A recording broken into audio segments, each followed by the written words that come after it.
Assalamualaikum warahmatullahi wabarakatuh. Alhamdulillahilladzi arsala rasulahu bil huda wa dinil haq liyudhhirahu 'ala dini kullihi walau karihal musyrikun. Asyhadu an la ilaha illallah wahdahu la syarika lah wa asyhadu anna Muhammadan 'abduhu wa rasuluh. Allahumma shalli wa sallim 'ala Muhammadin wa 'ala alihi wa ashabihi ajmain. Amma ba'du, qala Allah ta'ala fil Qur'anil Karim, a'udzu billahi minasyaitonir rajim, ya ayyuhalladzina amanu ittaqullaha haqqa tuqatih wa la tamutunna illa wa antum muslimun. Ibu-ibu, bapak-bapak sekalian yang dirahmati Allah, bersyukur kita panjatkan kehadirat Allah Subhanahu wa taala. Pada kesempatan yang berbahagia ini kita dapat berkumpul kembali setelah 1 bulan menjalankan aktivitas. Kedua, salawat serta salam mudah-mudahan tertujukan kepada junjungan kita Nabi Muhammad SAW, keluarga dan sahabat sampai pengikutnya nanti sampai yaumil qiyamah.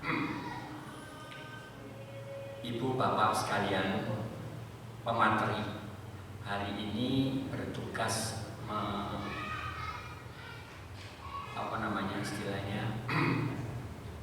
ngetes ya, ngetes sekolah Mubalik di PDM.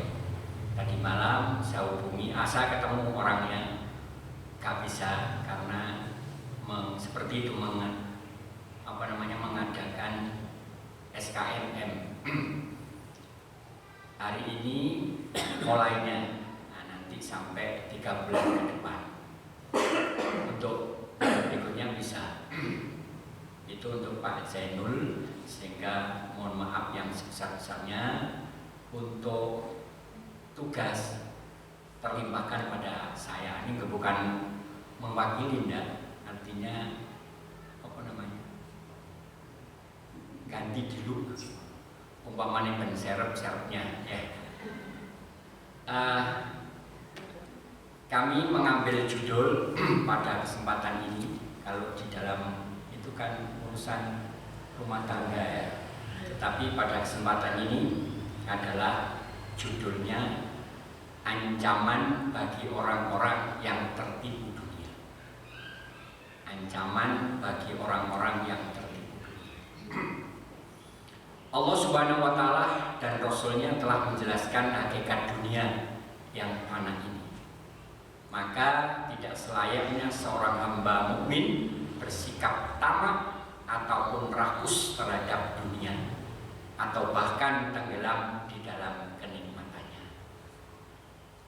Di dalam Al-Quran maupun hadis telah banyak ancaman yang sangat dahsyat bagi orang-orang yang terlena dengan kehidupan dunia dan lalai terhadap ayat-ayat Allah Subhanahu wa taala.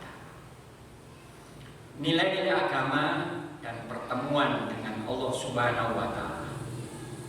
Dan ini semua karena bahaya dari dunia itu bukan hanya dialami oleh seorang mukmin di dunia, bahkan nanti berlanjut ketika ia berada di alam berikutnya.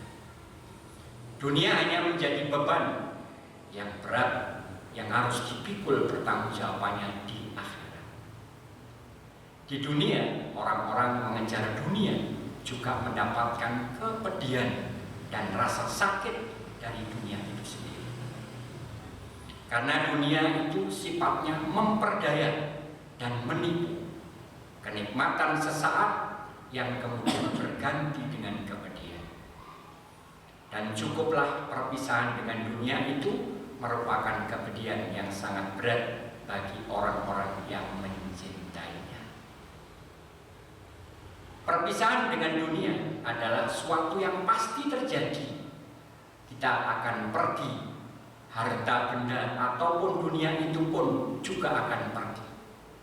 Tinggal kita seorang diri berpisah dengan dunia tersebut, dan ini akan melahirkan rasa pedih yang mendalam.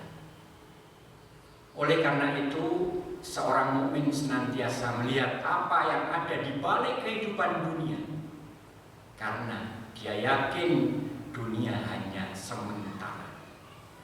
Dia akan pergi, dia akan melangkah ke alam berikutnya. Maka apa yang dia persiapkan adalah bagaimana menyiapkan kebahagiaan nanti di dalam berikutnya, yaitu alam barzakh dan alam akhirat. Allah berfirman, A'udzu billahi minasyaitonir rajim.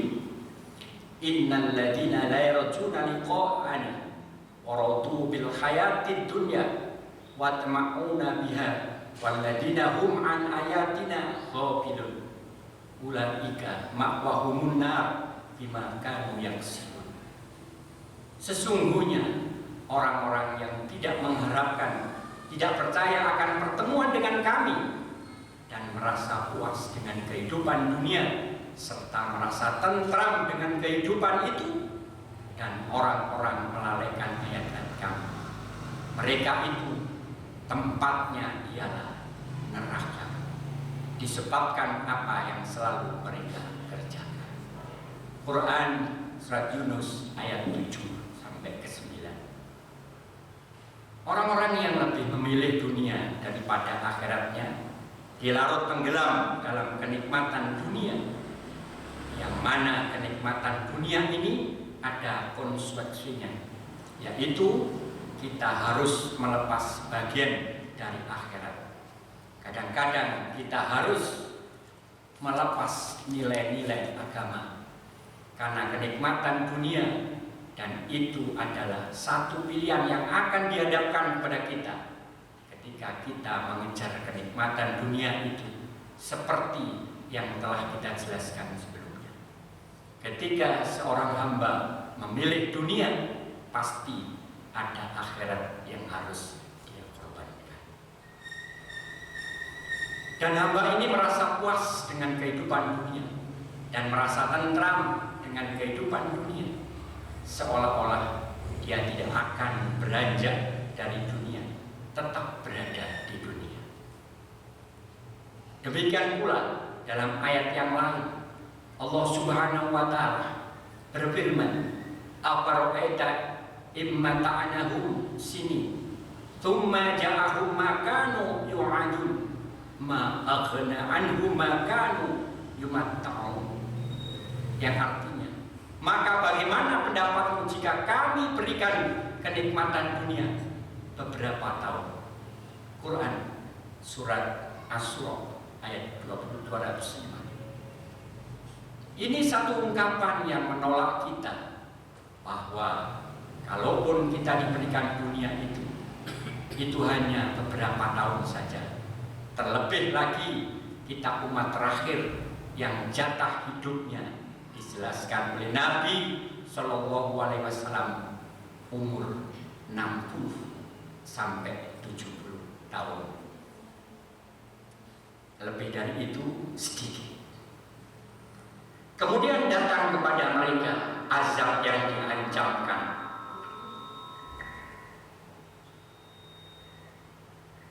Kepada mereka datang ancaman itu mulai dari kematian, ada di hadapan mata, fitnah kubur akan dijalani oleh setiap insan, dan di akhirat itu lebih berat dan lebih dahsyat, berupa pertanggungjawaban, azab, siksa yang lain dan sebagainya.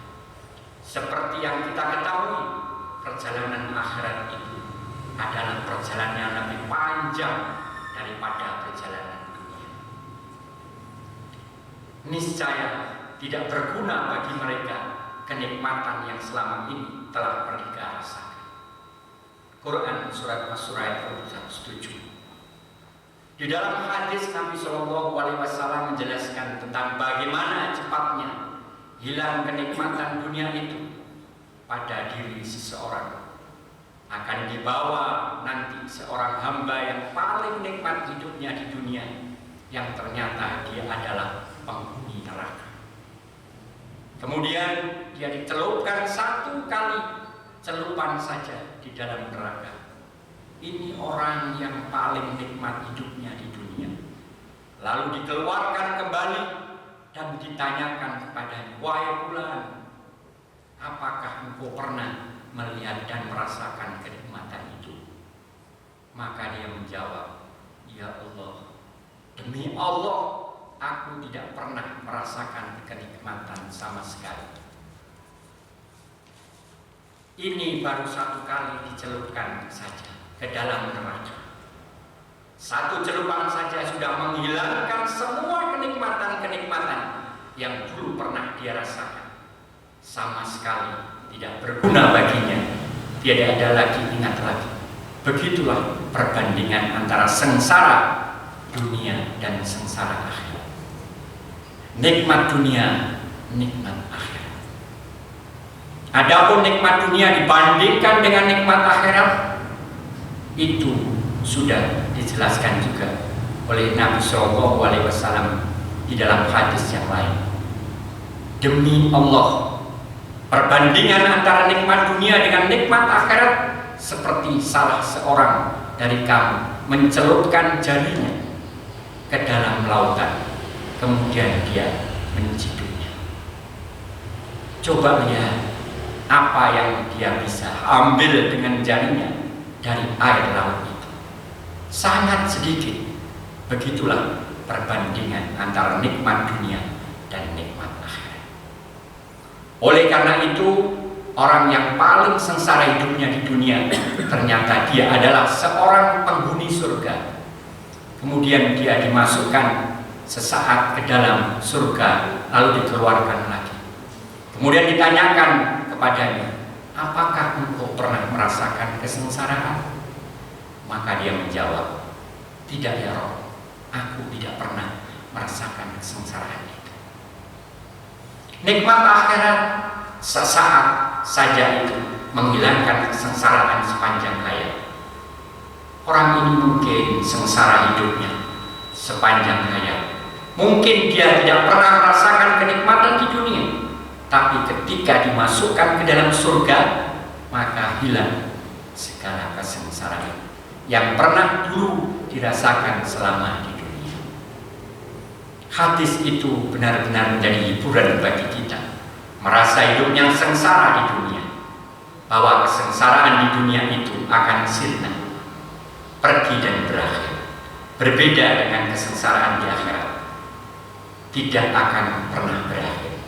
Demikian pula nikmat dunia akan pergi dan hilang, sementara kenikmatan akhirat tidak pergi dan hilang. Allah Subhanahu wa taala mengatakan, wal akhiratu khairu wa abqa. Adapun akhirat lebih baik dan lebih kekal. Jadi kenikmatannya tidak akan berakhir. Adapun dunia pasti akan berakhir nikmatnya maupun kesengsaraan. Bagi siapa saja yang merasa hidupnya sengsara, merasa nasibnya kurang beruntung, padahal sebenarnya Allah Subhanahu wa taala telah membagi secara adil dan nikmat-nikmatnya. Tapi ada orang yang merasa seperti itu. Dia perlu bersedih hati selama dia beriman kepada Allah dan hari akhirat. Sungguh akhirat itu adalah hiburan baginya, bahwa dengan imannya kepada Allah Subhanahu wa taala, dengan kepercayaannya kepada Allah Subhanahu wa taala, kepada Rasul Sallallahu Alaihi Wasallam, itu akan membawanya kepada kenikmatan yang akan menghilangkan segala kesengsaraan yang pernah dirasakan. Bagaimana seharusnya seorang hamba itu hidup di dunia? Oleh karena itu, Nabi Shallallahu Alaihi Wasallam menyampaikan dalam hadis, beliau perumpamaan tentang dunia dan akhirat. Bagaimana seharusnya seorang hamba itu hidup di dunia? Seperti satu hari Nabi Shallallahu Alaihi Wasallam memegang pundak Ibnu Umar dan berkata kepadanya, kun fid dunya ka'annaka azibun aw abaru sabil. Jadilah kamu di dunia ini bagaikan asing, yaitu orang musafir. Dia adalah orang asing di satu tempat yang tentunya dia tidak akan berpikir untuk berada terus di tempat yang asing itu. Dia akan kembali ke kampung halamannya, Seperti kata orang, lebih baik hujan batu di negeri sendiri daripada hujan emas di negeri orang. Tidak kira-kira demikian. Seorang mukmin percaya dan sadar bahwa kampung halamannya bukan dunia. Kampung halamannya adalah surga. Di dunia, Allah Subhanahu wa Ta'ala menempatkan ibu bapak manusia, Adam dan istrinya, di dalam surga. Itulah dia kampung halaman. Dan kita sedang dalam perjalanan kembali mudik ke kampung halaman. Dan kita benar-benar gharib atau asing dari semua sisi. Dan kita mendudukan posisinya kita sebagai orang asing di dunia ini. Amal sabil, atau seperti seorang yang sedang melintas. Artinya kita akan pergi. Ini bukan terminal akhir. Ini cuma terminal bayangan ataupun tempat sementara untuk beristirahat. Seperti kita melakukan suatu traveling yang kita tiba di tempat peristirahatan atau rest area. Di sana kita menghilangkan penat. Sejenak kemudian kita mencicipi makanan ada di rest area itu. Tapi tentunya kita tidak akan terus berada di tempat itu. Kita akan melanjutkan perjalanan. Bagaimanapun enaknya rest area itu, tentunya bukan tujuan kita. Kita akan melanjutkan perjalanan terus. Seperti diungkapkan juga dalam satu riwayat yang dinisbatkan dalam Isa bin Mark, jadilah kamu di dunia seperti orang yang menyeberangi jembatan. Tentunya kamu akan melintas menyeberangi jembatan itu, tidak berniat tinggal di atas jembatan atau di bawah kolong jembatan. Demikianlah keadaan dan kedudukan seseorang mukmin di dunia. Jadilah kamu di dunia seperti yang asing, seorang musafir atau seorang yang sedang melintas. Oleh karena itu sungguh indah perkataan Imam Nawawi ketika mensyarah hadis ini. Dia mengatakan, jangan terlalu condong kepada dunia. Memang kita di dunia, tapi jangan berlebihan dan larut di dalamnya. Dan jangan menjadikan sebagai tempat tinggal abadi. Dan janganlah berangan-angan untuk tinggal lama di dalamnya. Kita tidak tahu sementara ajal seorang lebih dekat daripada tali sandalnya. Dan jangan terlalu sibuk mengurusinya, menghabiskan waktu kita di situ, bahkan sampai tidak berpikir sedikit pun untuk akhirat. Ini yang terjadi. Orang-orang yang lupa dan tidak menjadikan akhirat sebagai yang utama. Sementara di dalam ayat Allah Subhanahu wa Ta'ala mengatakan, wabtaghi bima ataqallahu darul akhirah. Carilah akhirat dengan dunia yang Allah Subhanahu wa Ta'ala berikan kepada. Quran Al-Qasas ayat 77. Jadi dunia memang dijadikan sebagai pijakan untuk meraih kenikmatan, kedudukan yang tinggi dan akhirat. Dunia adalah peluang untuk meraih kedudukan dan kenikmatan lebih tinggi di akhirat nanti. Janganlah terikat dengan kecuali seperti keterikatan seorang musafir ke negeri yang disinggahinya. Tentunya seorang musafir terikat dengan negeri yang ditujunya, bukan negeri yang disinggahinya. Dia perlu singgah di situ untuk menyampaikan kepada tujuannya. Seperti kita perlu sejenak beristirahat di tempat peristirahatan supaya kita melanjutkan perjalanan dengan nyaman dan aman sampai tujuan. Jangan menyibukkan diri di dalam dengan kesibukan seorang musafir, tidak menyibukkan diri dengannya.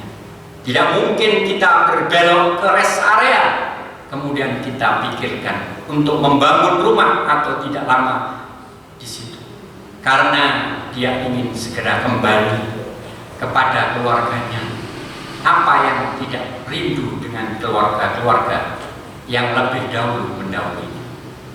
Allah menjanjikan kepada seorang yang beriman bahwa mereka akan dikumpulkan bersama anak cucu mereka dan bersama orang-orang yang mereka kasih nanti di kampung akhirat, tempat yang abadi, di mana mereka tidak akan lagi berpisah dengan orang-orang yang mereka kasih. Kalaulah seandainya kita diberi 1000 tahun hidup di dunia, itu akan menjadikan kepedihan kita bagi kita, yaitu dengan berpisah terus-menerus dengan orang-orang yang kita cintai.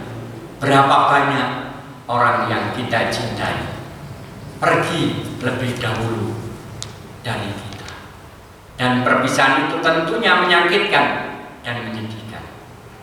Kalau kita terus di dunia ini dan kita terus berpisah dengan orang-orang yang kita cintai, tentunya kita sangat menyedihkan dan menyakitkan, sebagaimana sedih dan pilunya kita berpisah dengan mereka.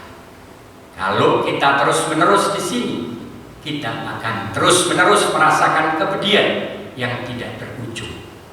Maka ada tempat di mana kita akan berpisah lagi dengan orang-orang yang kita kasih. Itulah dia kampung akhirat. Seorang musafir tentunya ingin segera berkumpul kembali kepada keluarganya. Itulah sekelumit tentang judul ancaman bagi orang-orang yang tertipu dunia. Demikian saya kira. Mungkin saya tambahkan lagi tentang PCM ya. Jadi adalah sekilas tentang dunia dan akhirat yang isinya seperti tadi.